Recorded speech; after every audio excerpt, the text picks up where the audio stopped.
Why would you want to do that? I think you're missing a few important things. What do you think the consequences of you having an affair with that guy from your school would be? Did you really think I would just ignore the little fact that you have his kid? I may be naive, Maddie, but I'm not stupid. You have no right to have fun and ignore the consequences. I'm not the guy who's going to tell you it's okay, honey. I'm okay with you having another man's baby. I don't mind you having fun with men. Get your head out of your ass, Maddie. She decided that the view of the floor was interesting and continued to look down. Aaron, you have to come home. I need you and your daughter. Oh, for crying out loud, have you lost your mind, woman? I don't have a daughter. You and your boyfriend have a daughter. Let him watch his daughter. Go the hell home. Rise and shine. Come on, wake up. What's happening? It's an emergency. The sergeant is having a heart attack. I felt someone vigorously shaking me. Where am I? What's going on? Hurry, get up. Hands pulled me up from where I was lying. I believe it was a bed, but I'm not certain. How did I end up here? Relax, I'm getting up. What's the matter? I was told you're a doctor. The sergeant is having a heart attack. You need to come quickly. I sat up and realized I was barefoot. No problem. Hands guided me out of the cramped room I was in, and we proceeded down the hallway to an office. Upon arrival, I saw a policewoman in uniform leaning over, attempting CPR on a large man, also in uniform. It finally dawned on me where I was, in a police station. Make way. I knelt down and reached to check if he had a pulse and was breathing. He had neither. Lord, do you have a defibrillator? I inquired, addressing the policewoman performing CPR. I believe so, yes. I'll fetch it right away. She hurried off. I commenced chest compressions. After completing 5, I tried to administer rescue breaths. Although I was still feeling the effects of the numerous pints of Guinness I had consumed the previous day at the pub, I quickly sobered up. While working on the second round of chest compressions, she returned with an AED, automated external defibrillator. These are quite common nowadays and can be found in many public places. I mused. I hope it has been recently checked and the battery is still sufficiently charged. Get the pads out and activate it. I directed while continuing chest compressions. She handed me the pads, and I promptly tore open his shirt and lifted his undershirt. I applied the 2 pads to his chest and activated the EKG to initiate a charge. Fortunately, the device was operational, and his voice instructed me to step back when it was discharging. I pressed the button, and zap. His body jolted. No response. The first time didn't work. I activated it again. Zap. Nothing. It didn't make his heart start working at a normal rhythm. Damn it. The third time was enchanted. Zap. Beep. Normal sinus rhythm, the machine proudly announced. Thank God. I exhaled. I sat down on the floor and put my hand on his chest to check his heartbeat. I felt it. It was weak, but it was there. I shouted to the policewoman, "Did you call an ambulance?" She mumbled something I couldn't make out. "Do it now," I shouted. She fumbled for her cell phone, sitting on the floor. And, monitoring the man's pulse and breathing, I looked around and realized I was in a police station. How the hell did I end up here? Slowly, I remembered that I had gotten drunk at a pub in town the night before. I looked out the window and saw that it was already morning. I looked at my watch. It was just over 8 o'clock in the morning. I had sobered up in record time. A few minutes later, the policewoman came back and said that the ambulance would be another half hour. It was coming from the town of T.R. Lee. Apparently, there's a hospital there. A concise guide to heart attacks. Defibrillation is only effective for certain heart rhythms, namely ventricular fibrillation or pulseless ventricular tachycardia, and not for asystole or pulseless electrical activity, which usually require treatment of underlying conditions to restore cardiac function. My own heart was racing. It must have been a combination of panic and the large amount of alcohol I had drunk last night. My armpits were wet, and I really wanted to go to the bathroom. I called out to the policewoman, "Come over here, sit here, and put your hand on his chest." She sat down on the floor next to the unconscious sergeant and gently placed her hand on his chest. "I can feel his heart, okay? Stay there while I go to the bathroom." "Where is it?" She pointed around the corner. I slowly made my way to the bathroom and drained a gallon of used Guinness. When I stepped out into the hallway, there were several other observers present. I looked at an incredibly young constable and asked him, "Where the hell am I?" His mouth was open, and his eyes bulged a little, but he managed to say, "Guard station." "I'm sorry, but I may have had a little too much to drink last night." "What is this town, and how did I get here?" "You're in Castleroy. Tommy and I from the pub carried you here last night when you passed out. Tommy said you had a great time before you collapsed." He smiled. "You told everyone you ran away from, eh?" The young constable grinned, looking at me. "I heard the sound of an ambulance in the distance. The guys told me you're from the United States. Is that true?" I made a grimace. "Unfortunately, yes." "They said you were a doctor," he said, more as a question than a comment. I nodded as the ambulance crew raced through the door and was taken to the office where the sergeant was lying on the floor. The paramedics performed the usual routine check of his heart and breathing. My work here was done. I watched them load him onto a stretcher and carry him to the ambulance. When they left, ostensibly to take him to the hospital, I went in search of my boots and jacket. I found them on the floor next to my bunk in the tiny room I had occupied to sleep off the previous evening's festivities. I found a policewoman, another constable, and asked her if I could leave. She looked at me and, without saying a word, nodded. I sat down on the bunk, put on my boots, and turned the sleeves of my jacket inside out. It was rolled up in a ball. My wallet and cell phone were in my pockets. I walked back into the main office and looked around. Everyone, all four of them, two standing, two sitting, were looking at me without saying a word. I decided that any transgressions I might have committed in the pub were forgiven. I was beginning to feel slightly dizzy. "Say, does anyone know where I'm staying?" All four heads turned in the same direction as if one could see through the 2-foot-thick stone walls of the police station.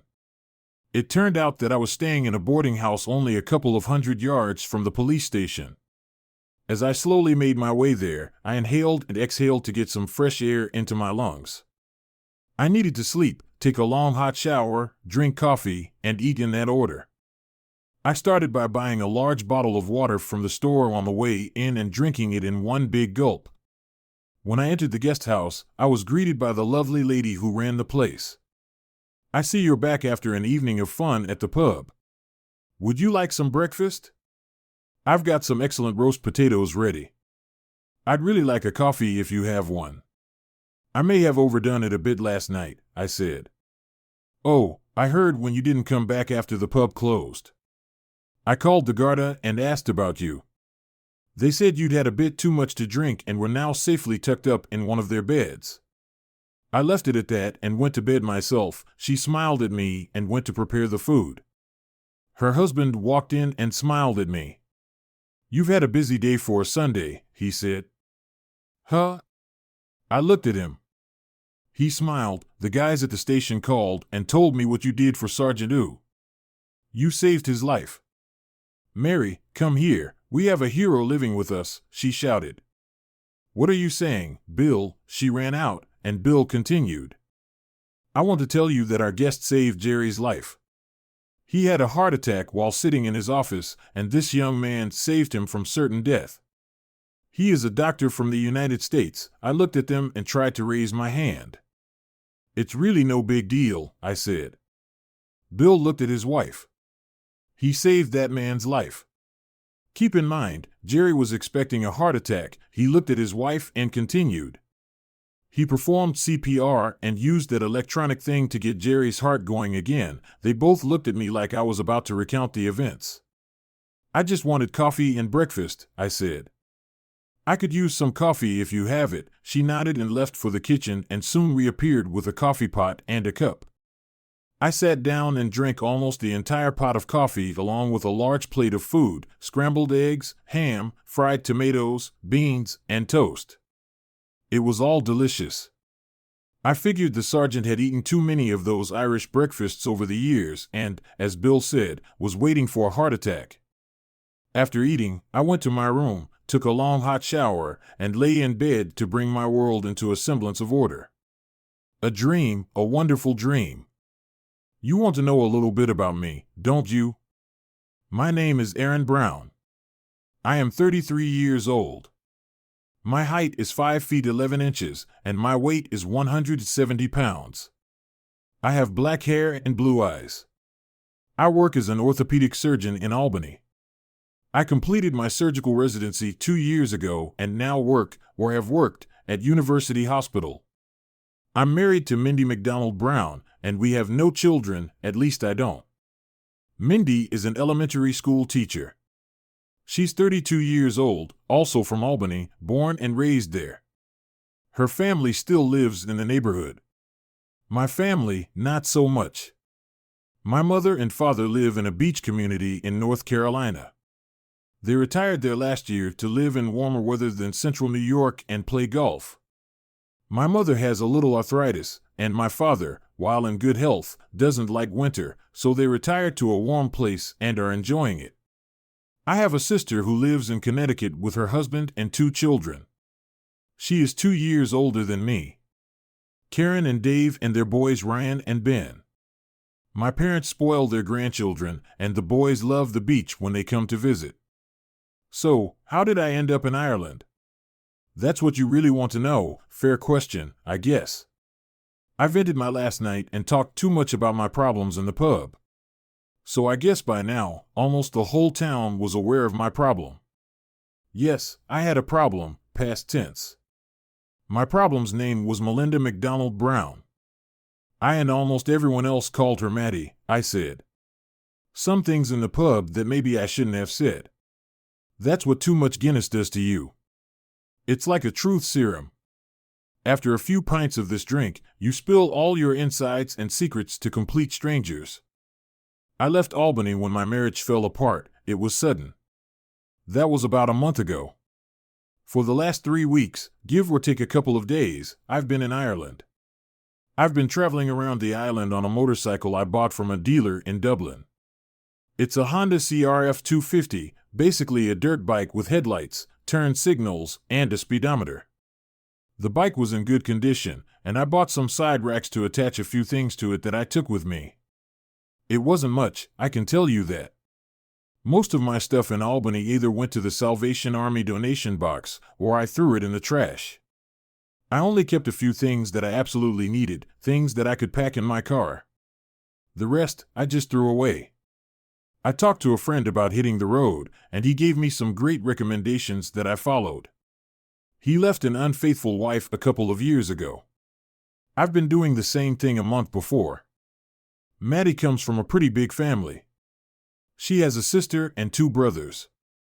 Her sister, Lana, is a housewife with 1 child. One of her brothers, Rob, is an aircraft mechanic. Her other brother, Barry, is a contractor. He builds houses and makes a good living. Maddie's mother and father still live in Albany and are both retired. Her mother was a teacher, and her father was a banker at a national bank. They both live well, with good pensions and investments, and enjoy traveling in their Georgetown RV. Back to me, doctors lead very different lives.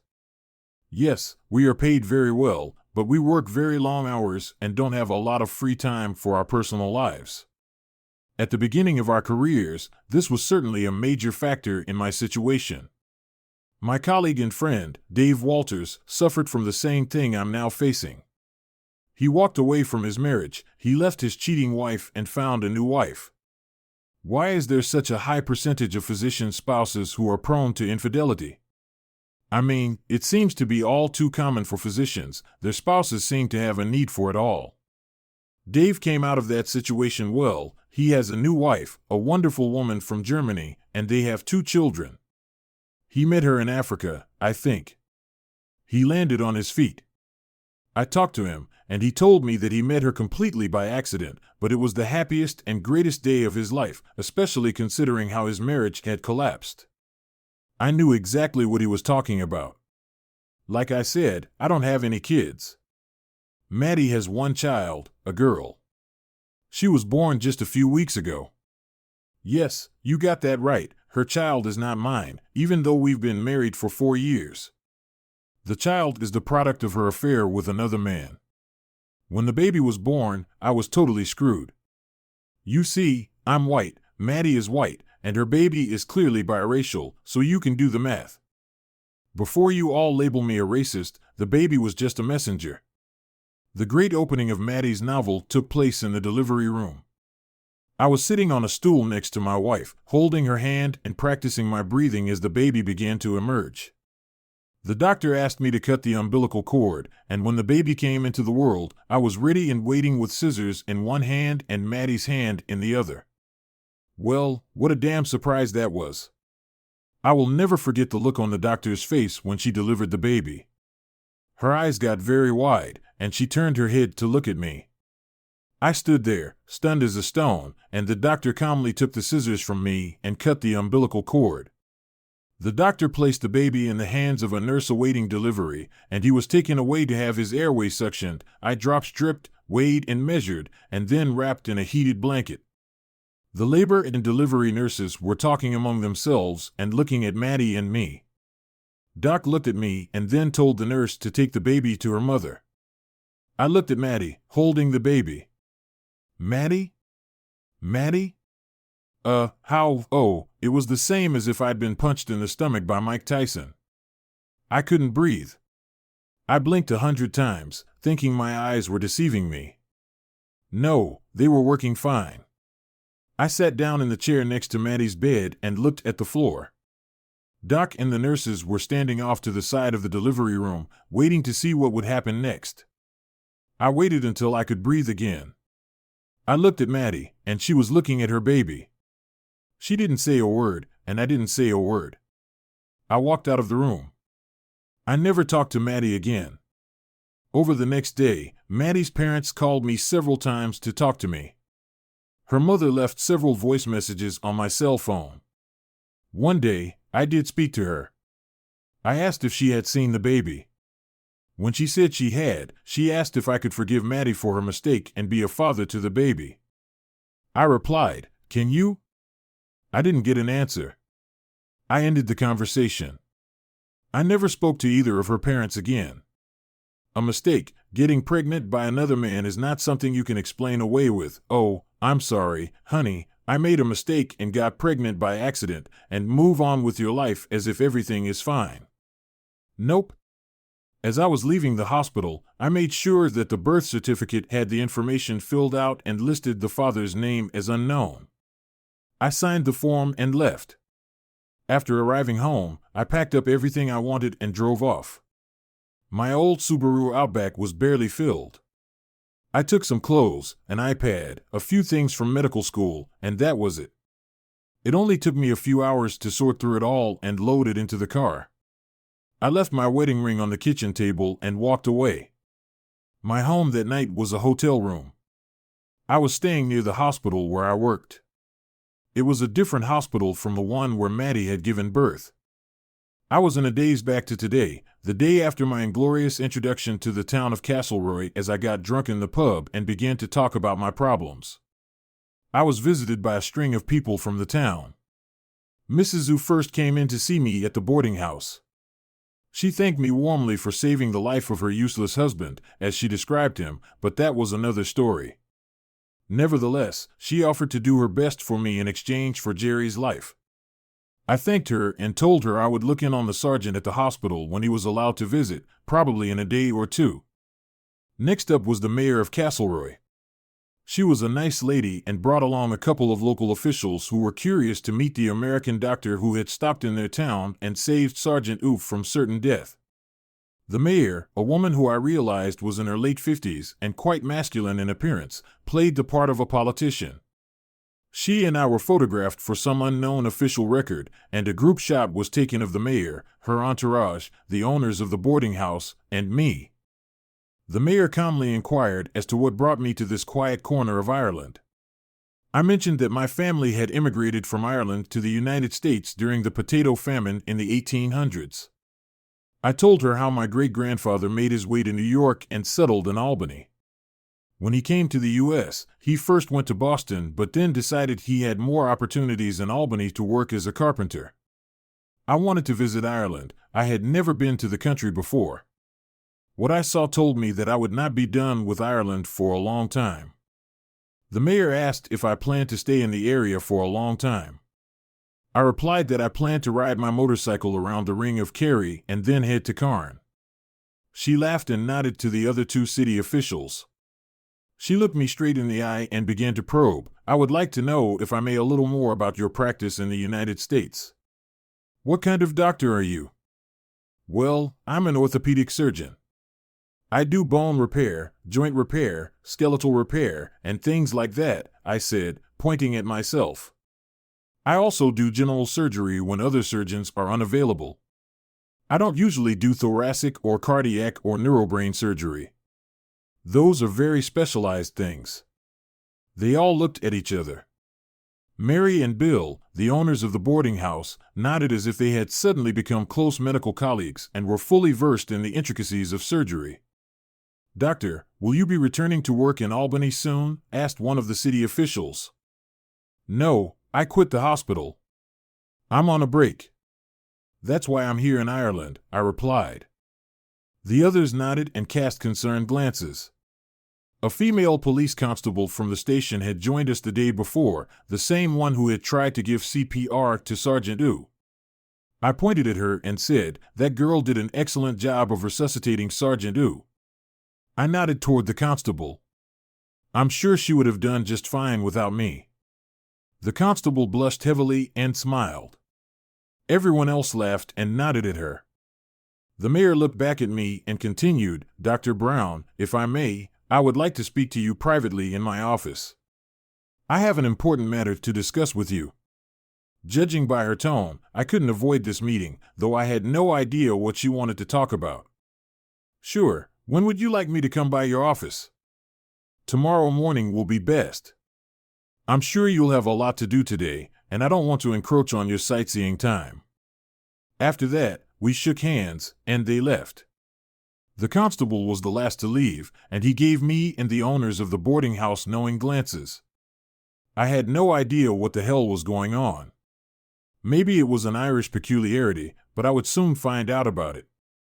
Ireland is a very different place from what I'm used to back home in the United States. The Emerald Isle, as they call it, is called because everything is so green, especially in the summer. It was now September, and the tourists had almost all left, so there was much less traffic on the roads. This meant it was much easier to get around. I slowly made my way through the country, stopping in small towns and staying a day or two to explore. The people are generally friendly and welcoming, the food is good, and the beer is cold. Guinness is like Irish mother's milk, the national drink. I spent the day resting at the boarding house, and after lunch, went for a walk. The sleep I had gotten after the visits of Mrs. Oo and the mayor and her men was much needed. That evening, I limited my beer consumption to 1 pint along with dinner. The next morning, I got up early, and after breakfast, went to the mayor's office. I was met by another woman who obviously knew I was coming. "You must be that American doctor," she said, more as a statement of fact than a question. I nodded. "The mayor will be here in a minute, so please have a seat." It seemed I had arrived before the mayor. I sat down and waited for her to arrive. It was only a few minutes during which I sat and pondered what I should do that day. I was in deep thought when I was interrupted.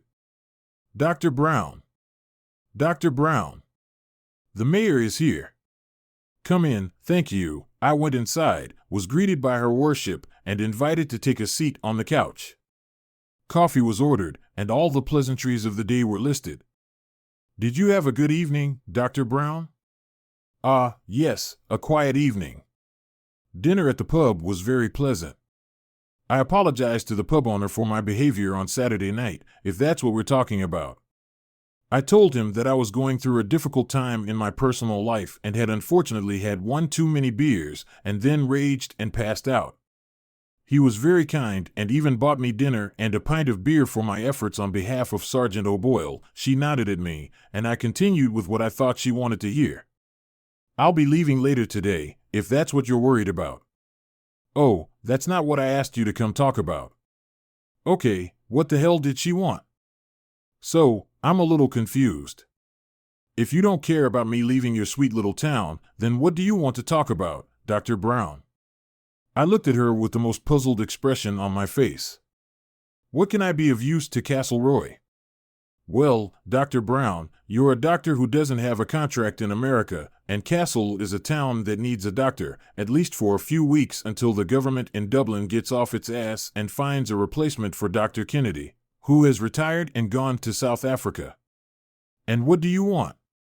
Do you want to hire me as a local doctor?"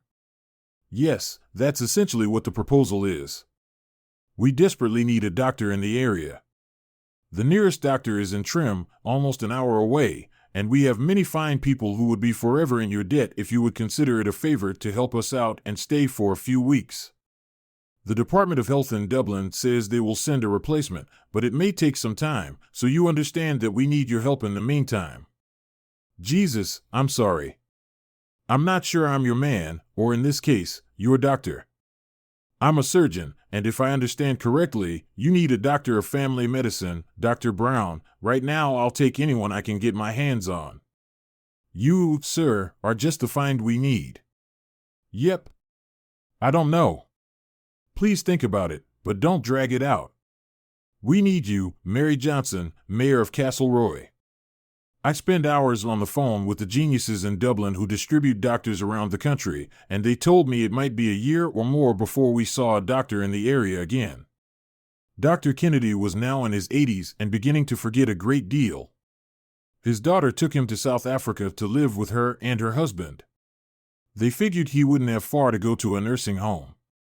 So, I was on the phone checking out the American gift that had fallen to our lot. It's amazing what the Garda can figure out when they have enough motivation. It only took overnight to put together a quick dossier on Dr. Brown. I know that he graduated from medical school in New York State in the top third of his class and that he is a board-certified surgeon.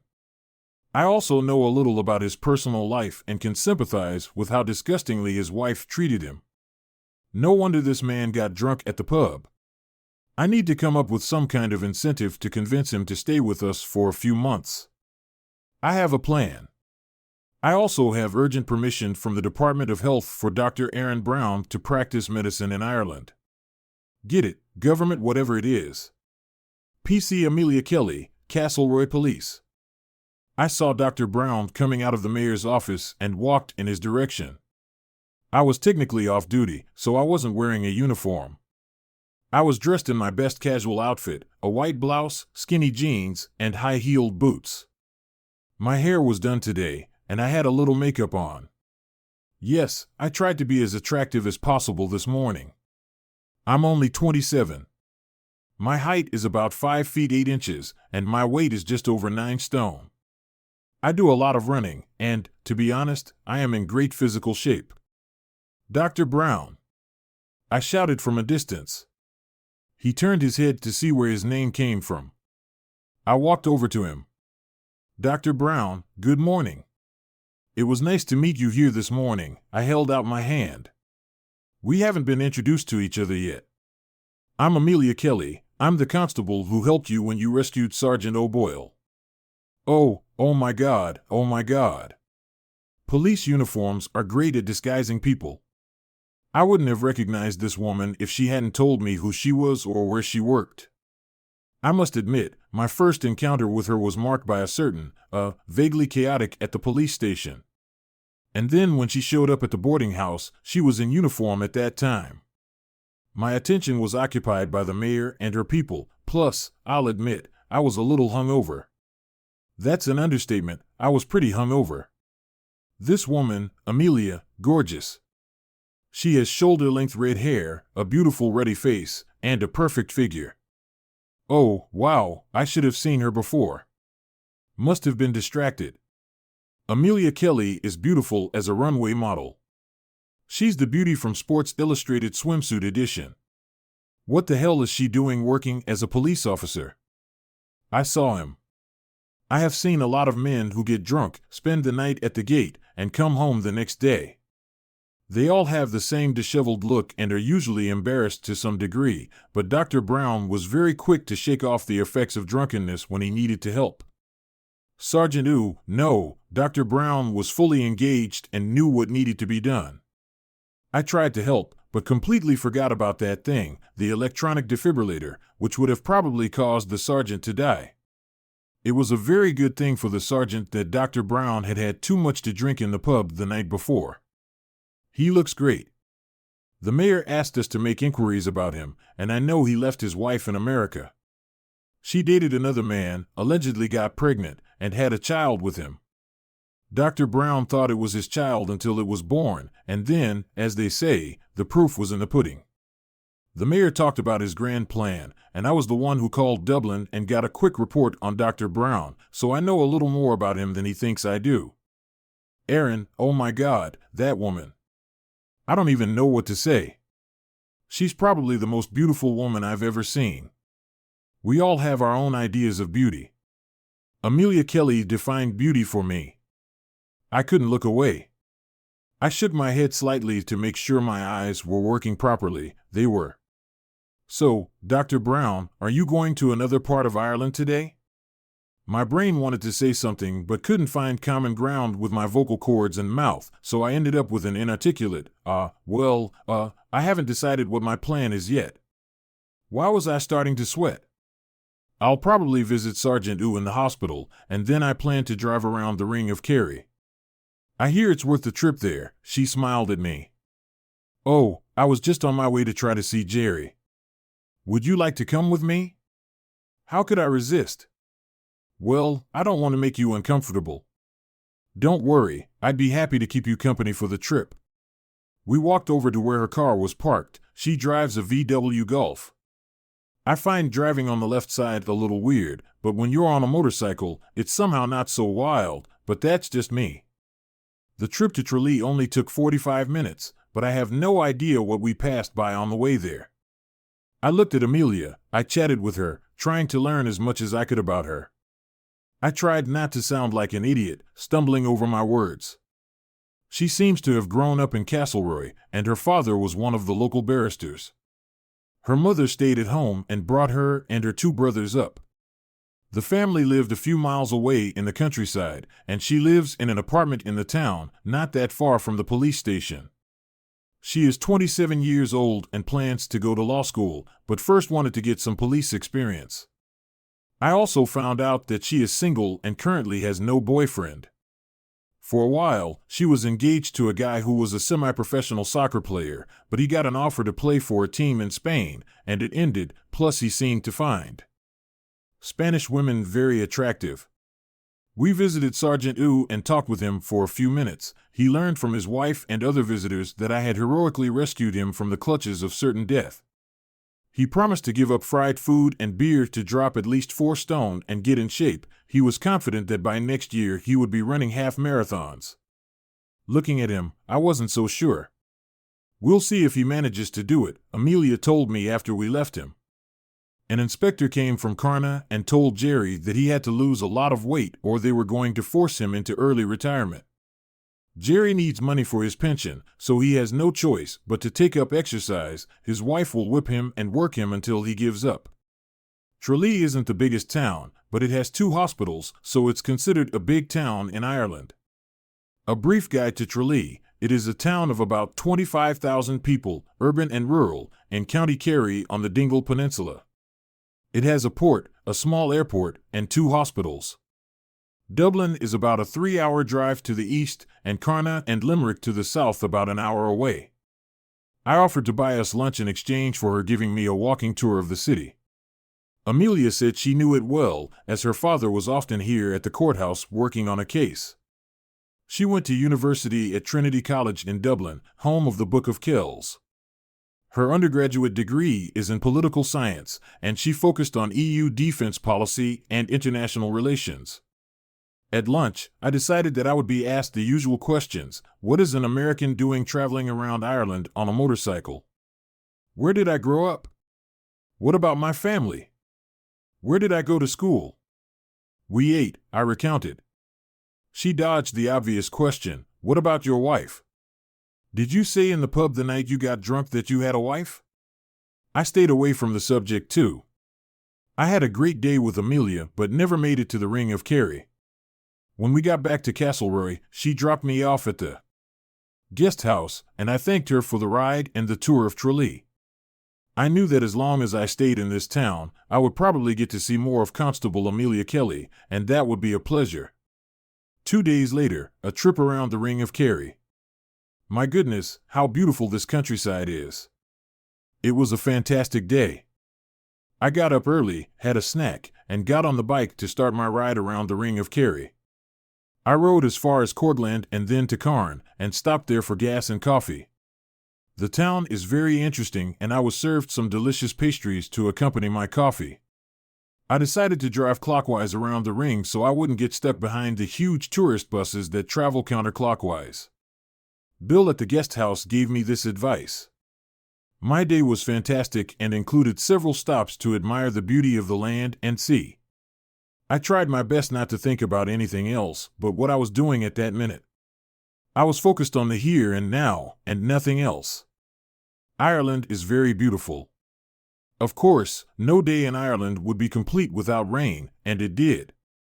As I drove back, the heavens opened and the rain poured down like a bucket. I stopped under a tree to wait it out. I was sitting sideways on my bike seat, drinking a soda when I heard a huge crash to my left. A cloud of smoke was rising from the wrecked car. I threw the bottle into the ditch. Sorry, Ireland. I put on my helmet, jumped on my bike, started it up, and with a quick glance over my right shoulder, headed for the crash site. It was about 400 meters away, and when I got there, I saw that a minibus and a passenger car had collided head-on. Oh crap, I figured. One of them had hydroplaned and crossed the center line of the road. The roads here are inherently narrow, so there's little room for error. The car was badly wrecked, smoke was coming from the engine compartment. I quickly assessed the situation and decided that everyone in the car should get out before a full-blown fire started. The doors of the car were damaged and it was almost impossible to open the driver's door. The back door of the car had opened on impact. I climbed inside and saw the man sitting behind the wheel, bleeding.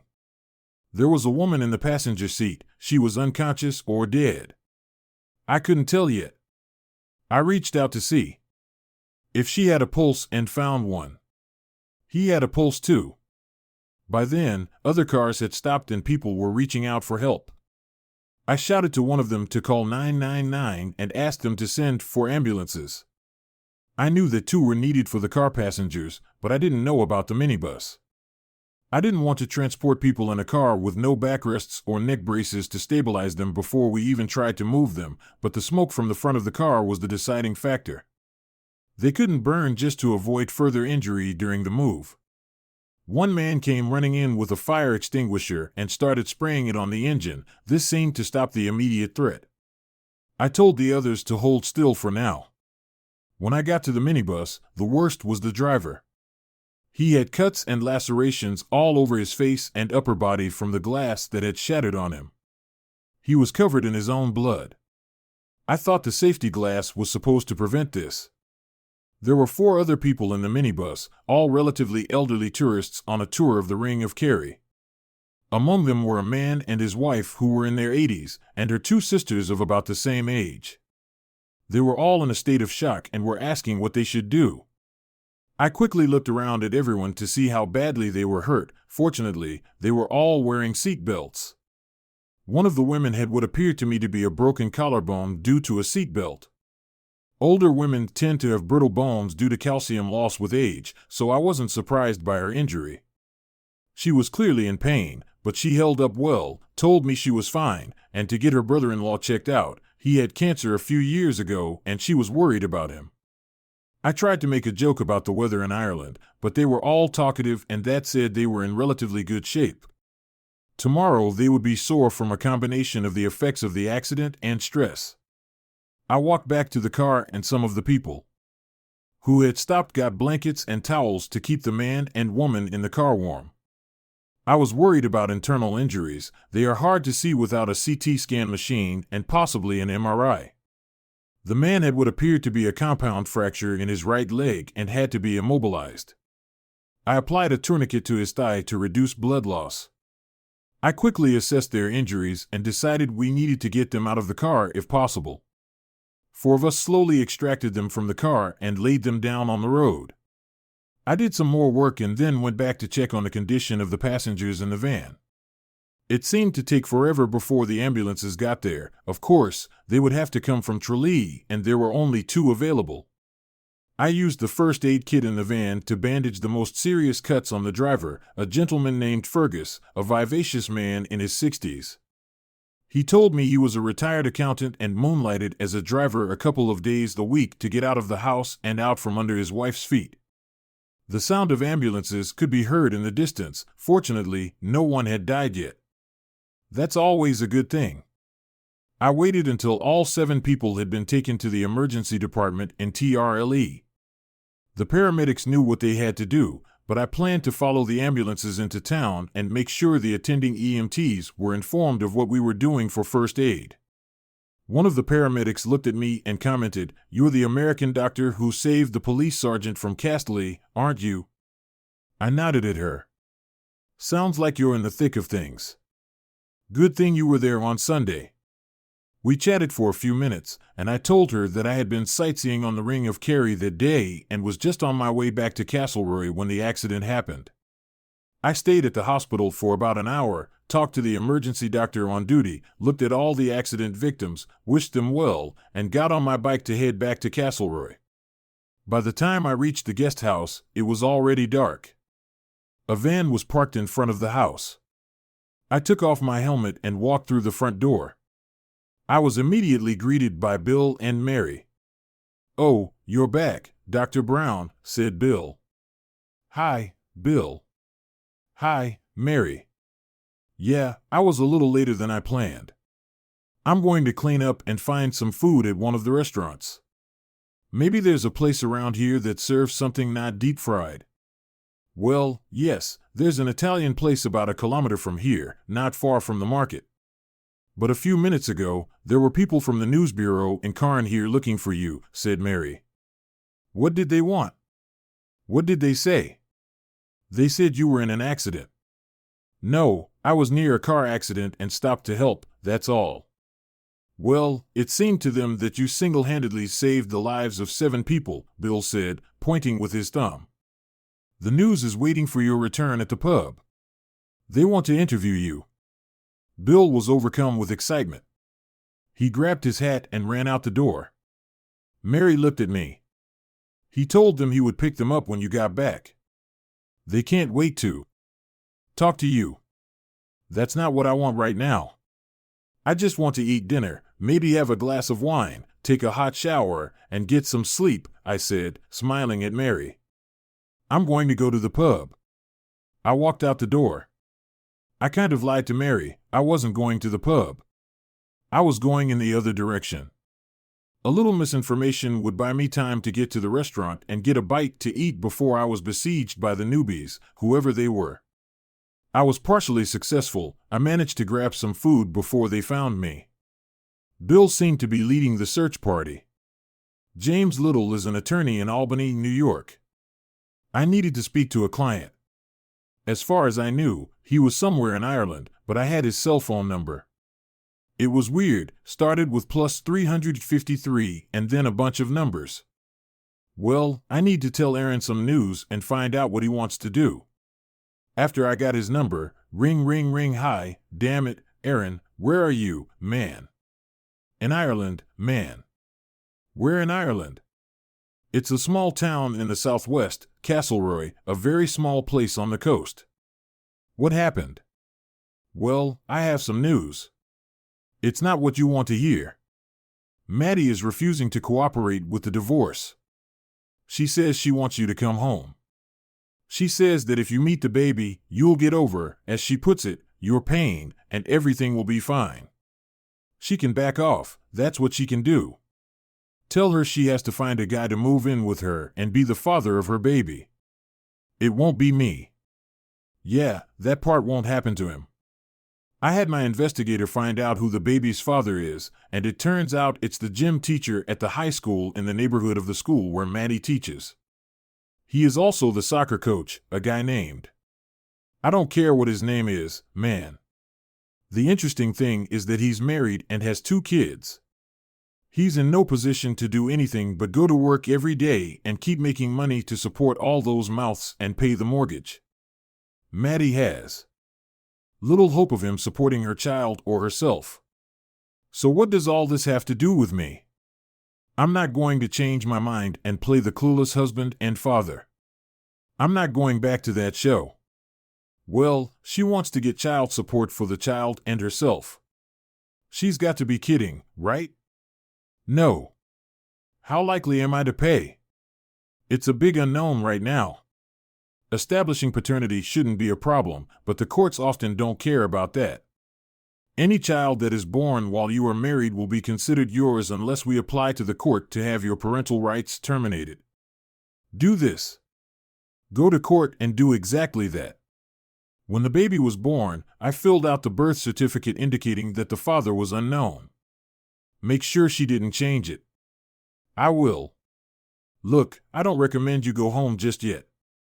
It'll just give her lawyer a chance to drag us into court and get an order compelling you to pay. Now, don't worry about that. I'll stay here at least for a while. Ireland is a beautiful country, Jim. You should take a vacation and come here, have a beer, eat some food, and look at women. Thanks, but I have clients who don't know how to wipe their ass without me. Maybe next year.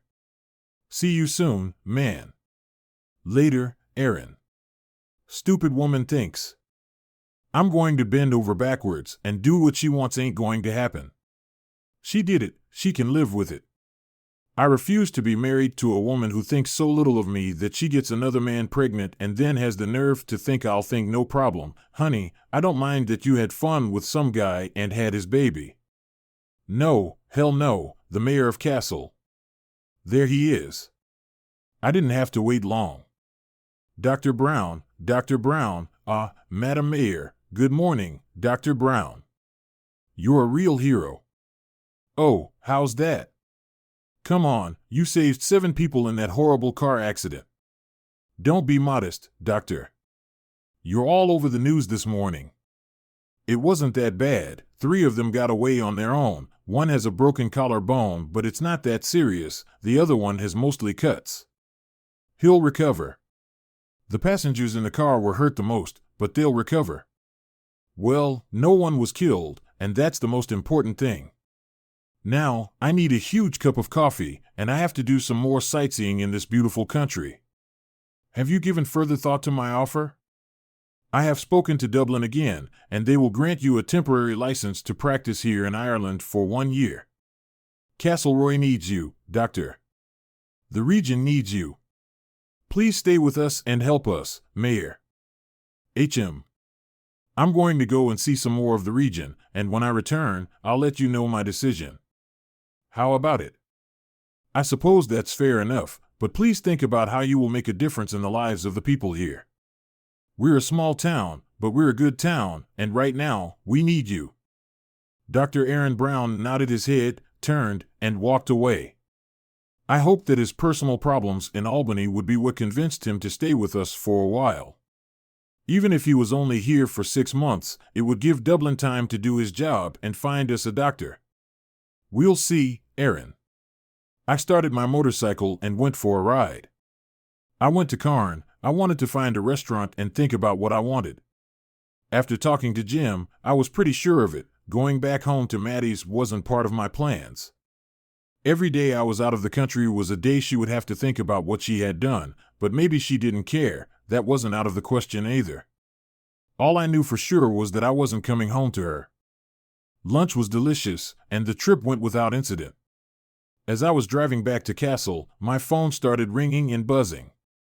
I stopped and looked at it to see what the emergency was. A text came in from Jim, sending you a link to a TV news article. "You're a hero." I listened to the message he left. "Dude, what the hell? You saved a bunch of lives in Ireland. You're all over the news here. I'll send you a link to the video. Give me a call later." There was another voicemail already from Amelia. "Aaron, I know you're out riding today, but call me when you get back." I returned to Castle and went to my room in the boarding house. Mary met me on the way and offered to make tea if I needed a cup. I thanked her but declined the offer. I took a shower and changed into a clean shirt and pants. I walked up to the mayor's office and asked for a meeting. The secretary smiled at me as she called the mayor. "So, Dr. Brown, you've had a chance to consider our offer. And what have you decided?"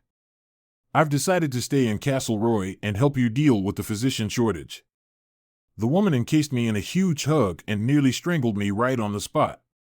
"Aaron, you won't regret this, I promise you that." She omitted the word doctor, and it was clear that I was now one of them.